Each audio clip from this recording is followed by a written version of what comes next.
What's up, everybody? I hope you're having a great weekend. In this video, we're going to be going more in depth into my prediction that we have bottomed on the Russell 2000 and the IWM ETF. Today, we're going to be diving into the weekly on the TLT, the daily on the TLT, and then we're going to be getting to the IWM on the daily as well to kind of cement my prediction that we've bottomed on the Russell 2000 and how we are about to have a huge move into end of year in the Russell 2000. If you don't know, the TLT is the 20-year Treasury bond ETF, and essentially the way this correlates with the IWM is in the most simplest way. When the TLT is going up in price, basically the IWM is following suit and going up in price, and that's because when the TLT price rises, it indicates falling interest rates, which obviously leads to increased borrowing and spending, and obviously that's really good for smaller cap companies. It means the economy is doing a lot better. People are spending, people are borrowing. Borrowing rates are lower for smaller companies, meaning less interest they have to pay, so on and so forth, meaning they could do more, get more bang for their buck, right? So that's how that works. Just want to give some context to that. So let's look at the weekly. If we see the weekly here, we have this beautiful trend line dating back to the end of 2023. And we have, as you can see, we just keep on kind of pulling back to this trend line a couple times, a little bit off here, but as you can see, we started here, we had this pullback, we front ran that, we had this other pullback, we bounced there, and now guess where we are? We are right back at this same pullback area. Not just that we have this beautiful trend line, right? Not only that, if it was only that, I'd say, okay, whatever, right? When it's multiple things pointing in the same direction, you got to take notice. And that's what I'm doing. I'm taking notice here, guys. I already did detailed analysis on the IWM and the Russell 2000 and why I think that's bottoming. But to add the TLT, which is a leading indicator, which flows and causes, honestly, the Russell 2000 to run hot when this is running hot. And as you can see, we had this pullback here. And as you can see, we've obviously had this pullback uh, here, right? So they correlate. They correlate with each other. And when they correlate, it's very important for us to have multiple factors pointing in the same direction to have a more confident prediction, like I have in this all bouncing and us going higher, right? Now, of course, this could just crash right through here, and the IWM could crash right through um, the levels that I have, and it could be a bigger pullback. But through everything I'm seeing and all the data I have in front of me, through the charts, through the economy and everything, um, I don't see that. I don't see that one bit. I could be wrong, but through all the data, it's telling me that we will bounce and we will continue higher into year end and continue to run. We have a lot of catching up to do to the Qs and the SPY. The IWM and the Russell 2000 has ran a lot this year. But you have to remember the QQQ and the SPY have been running way longer, way faster, way harder. And because of that, the IWM needs to play catch up. And if you're not aware of the cycles of bull markets, towards the end of the cycle, like we saw in 2021, 2022, small caps and the Russell 2000 did major catching up to the QQQ and SPY and completely ran hard. And when you have the IWM and the Russell 2000 running hard, um, that is essentially your last leg of the bull market. When small caps run super high, small caps get to a point of very high valuations. It comes to a head, and then we see a pullback and market cycle into a bear market and a pullback in the markets. It's typically how it works. It's not perfect. It's not always how it works, but typically the last cycle of a bull market is your small caps running very hot, and then sadly a lot of people losing a lot of money because they get stuck and don't take profits, don't sell out, and then they witness the crash.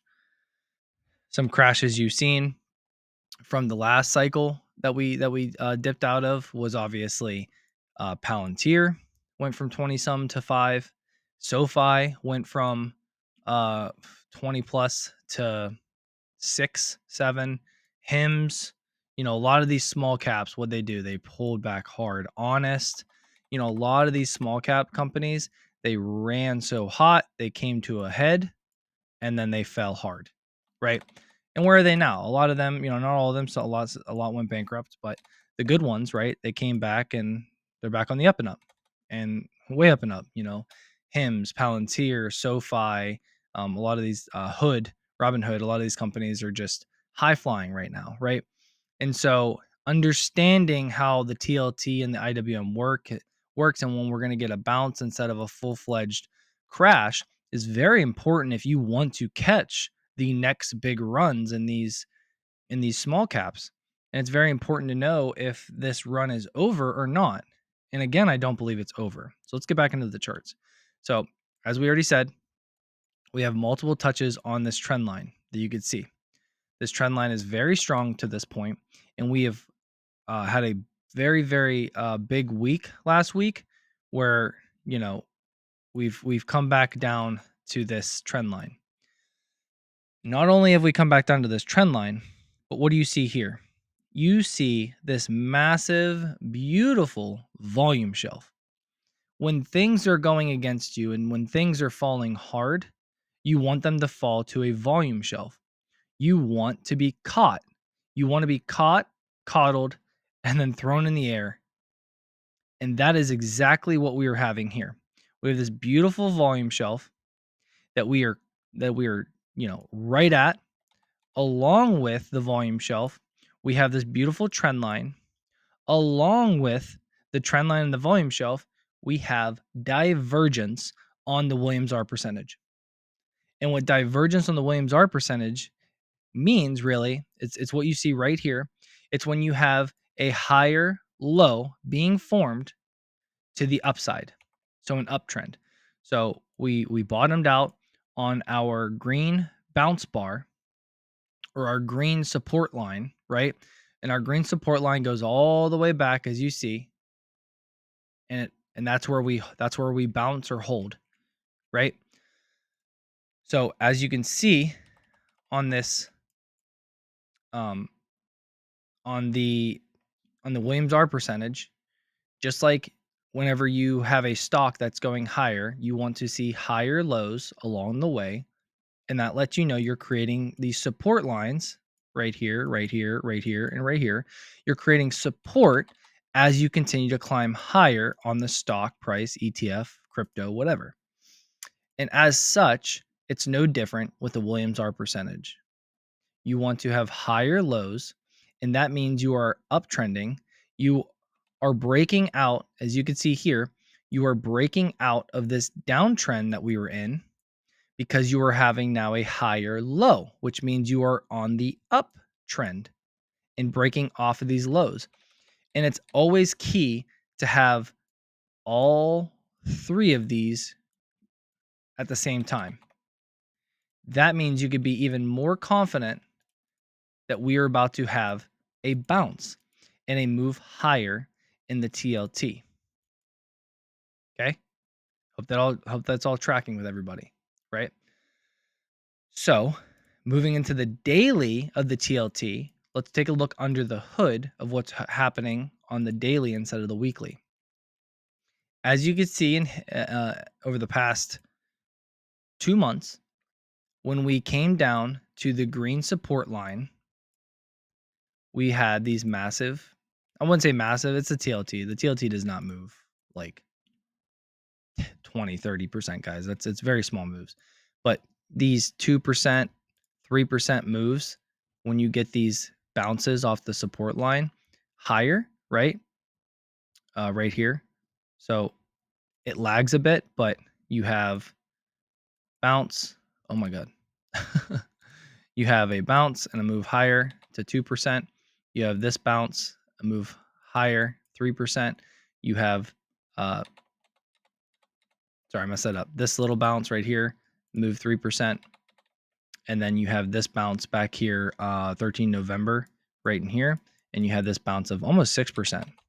So what I'm seeing is we are also on the weekly at a bounce point, which the weekly dominates the daily, as the daily dominates the 4 hour, as the 4 hour dominates the hour. The higher the time frame, the more confidence you should have in it. And as such, we already saw with the weekly, we should have a lot of confidence because we have a volume shelf.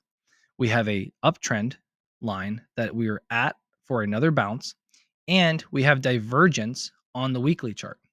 The daily Williams R and the daily candles move quicker and in faster increments and shorter amounts of time, obviously.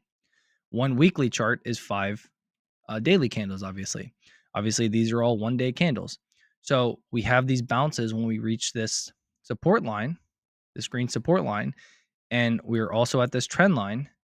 So if the weekly is telling you we have divergence and we're about to move back upside, and we're also at a volume shelf and we're also at a weekly trend line, and then we go under the hood and we look at the daily, and the daily we're at the same trend line, obviously, because it's the same chart. And also on the Williams R, we're also at the bottom, the most bottom that we could be. Look at this. I mean, we are literally in line with this green support line. And we're at a daily volume shelf. So when all of these probabilities are pointing in the same direction, more than likely, I will be right. And we will have this bounce in the TLT to the upside. We have this gap to fill right here. And we have this gap to fill right here. And if we really get a big move, we have this giant gap to fill right there on the anchor volume profile. So we have all this space to move up higher on the daily. We're at the trend line. We have volume shelves on both the weekly and the daily, and we have divergence on the weekly, and we have a bounce point on the daily. So that's enough about the TLT. Let's break into the IWM a little bit and look at things again. And as you'll see, and if you haven't seen my other analysis on the IWM, go back and give it a look after you watch this video. The more analysis you can see and understand on what I'm saying, the more conviction and higher conviction you're going to have in all this. But when in doubt, zoom out. There's some doubt because we pulled back like around 4 or 5% on the IWM. So there's some doubt that we might be going back lower. But I'm here to tell you, zoom out. Look at this cup and handle pattern. We broke out. I know you can't really see it, but we're up here, right? We're 233. So we broke out of this cup and handle, and now we are higher. So let's go back into the daily chart to really zoom in here. And let's first look and see that barely we are at this volume shelf still, but we are still there, barely, right? We are almost falling down to this 228 level. And if we look at the weekly, I was saying in my last write up on IWM, I said, I believe we're at a bounce point at 234.66 because that is where our previous all-time high was. I believed that was going to be the bounce point.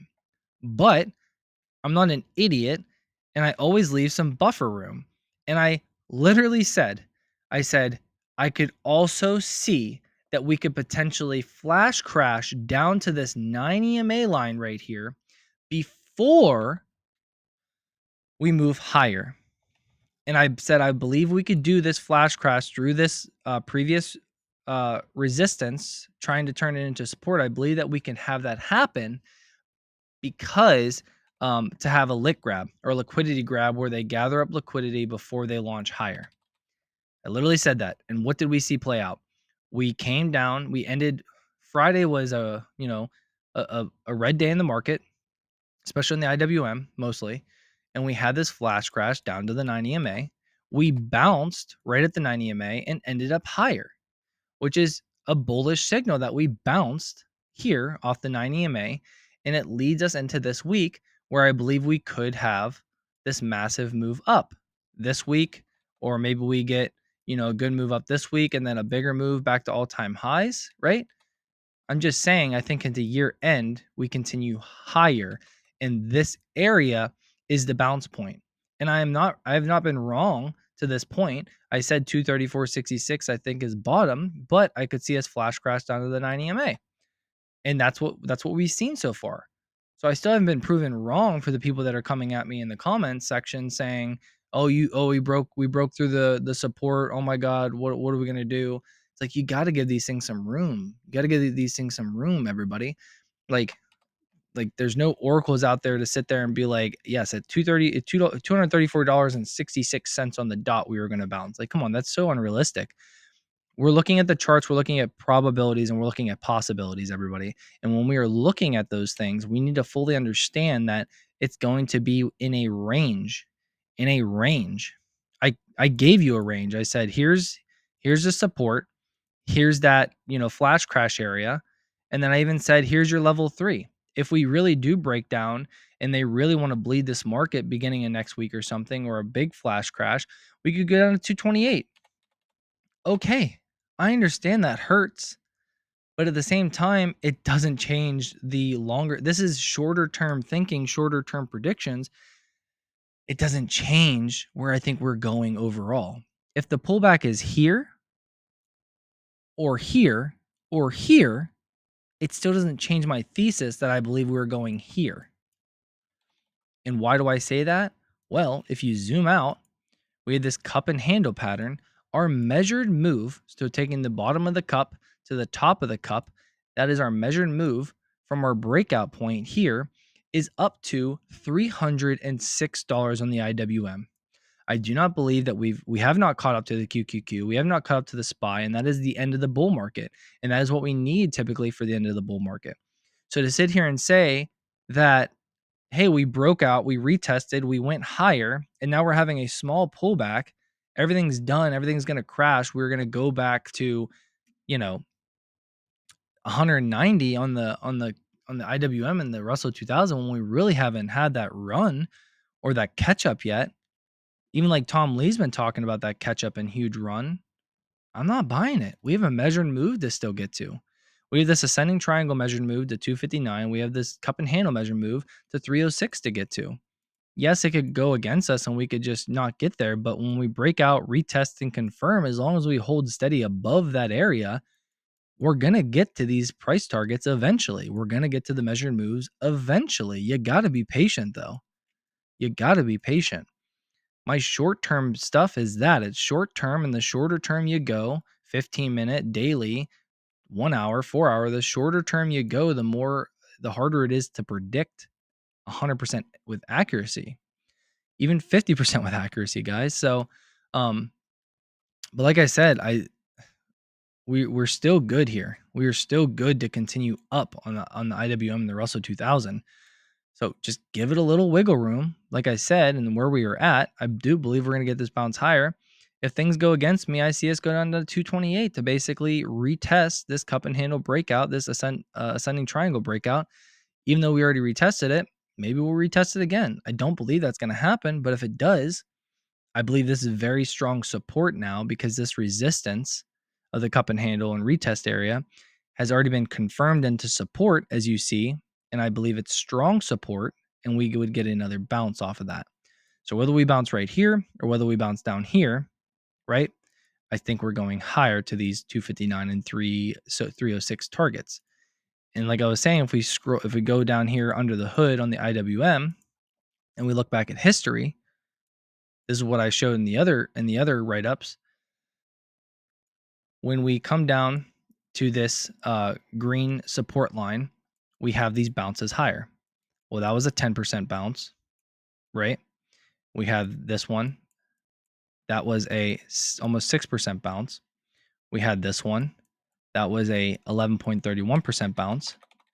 And it brings us to where we are right now. And where we are right now is at the same bouncing point. So not on the TLT on the weekly, on the daily, not only on the daily of the IWM, we're at a bouncing point. We're also at a bouncing point on the weekly, and we're still above the cup and handle breakout. So why would anybody be bearish on the IWM and think it's going to crash down? Anything can crash at any point, but what the technical analysis and the charts are telling us on the TLT and the IWM is that we are going to bounce hard here very soon, very soon. And that is why I keep putting out these predictions, because I have all these probabilities going in my direction of higher. So I put out the probability in my write-ups of why I believe this, and I show you through technical analysis, and I show you through the facts. and the facts are on the chart. These are not opinions that I'm saying, oh, I think we're going to bounce higher in the IWM and the Russell 2000 because I feel like it.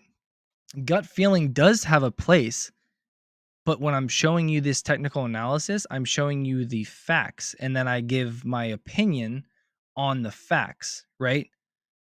I'm not leading with only opinion and gut feeling. I'm leading by showing you, look at this. When we come down here on the Williams R, we have these massive bounces higher. The TLT, when we come down here, we have these massive bounces higher. And that's where we're at. We're at this bounce point on the IWM on the daily. We're right in here around my level, the level 2 that I mentioned. For us to get this bounce, we're still slightly holding this volume shelf ever so barely, right around under 232 really is that gap down to here to about 229 to this next little volume shelf. So we're still in the game for this bounce to happen this week and into year end for a move higher, right? We could get this small little pullback more here back down there before, and maybe that drives us down closer to here. Like I said, it could happen. But at the end of the day, to sit here and say we're at the bottom here, and to see this history, this history, this history, and I can keep going back and back and back and keep showing you those bounces, to say along with everything else that you don't believe that we're going to get a bounce here into year end, I would call you crazy. You have way less facts on your side than I do with the technical analysis. So again, these are all the reasons I believe we're going to start marching towards that 259 target and then 306 target and catch up to the QQQ and SPY before first quarter of next year, where I believe we will have the actual big, crash, pullback, whatever you want to call it, 15 to 30%. First quarter of next year. And that is no technical analysis. That is no nothing. That is my honest, just opinion. So you take it as an opinion. When I'm showing you the facts on the charts and everything, you take it as such. When I'm talking to you about an opinion, like I just said, I believe that we may get, that crash first quarter next year. That is all opinion. Will I act on the opinion in my gut feeling? No. I will sit here and still look at the charts, monitor the charts, and especially on the QQQ on the weekly, we're still in this beautiful consolidation box as you see up here. And until we break out of this Williams consolidation box, which is the strategy and the phrase I've coined, until we break out of here to the downside, I'm not worried that we are going to have any major 5% plus pullback in the market. Definitely not a crash of like 10, 20, 30% until we get a breakout of this bullish Williams consolidation box, guys. So I know this is a longer video, but I wanted to be very detailed. I wanted to be very thorough on what I was saying. I wanted to show you on the TLT, on the daily, on the weekly, and the IWM on the daily and the weekly. And I wanted to put all the thoughts that I've written up and posted about, I wanted to put them into a video to actually show you, visualize what I'm talking about, why I'm saying the things that I'm saying, why I'm predicting a bounce, not just in the IWM, but from the TLT, which coincides with the IWM. So I hope you got some insights on, my strategy, on, what, and I didn't even mention my strategy besides the Williams consolidation box.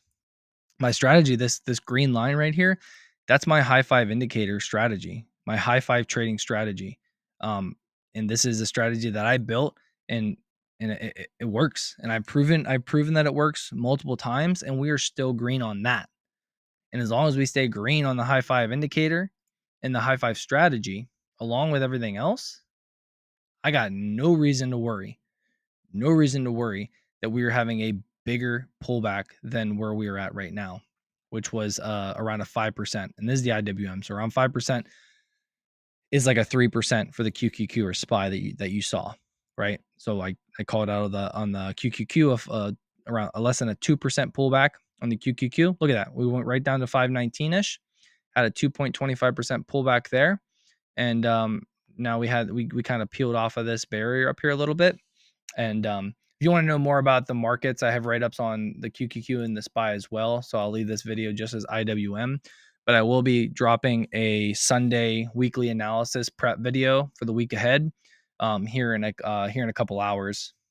So if you want to know my thoughts on the markets and all my different trades that I'm in right now, I'll be dropping that video later today. So yeah, I hope you guys got some insight out of this video. I hope you learned something new, or I hope I gave you some conviction in the markets, especially in the Russell 2000. I know a lot of people hold small caps as investments, and it's some of them have continued to do well, but I'll tell you, a lot of them I've been trading, like the Fubos, NVTS, Hitty. A lot of these have they had pretty bad weeks last week, and yeah, I don't think that's gonna be the case for much longer, as I think we're gonna get a big bounce here soon. So that's my prediction. Those are my predictions. That's my viewpoints on the IWM and the Russell 2000 and the TLT. Hope you enjoyed this video, and I'll catch you in the next one, guys. Take it easy.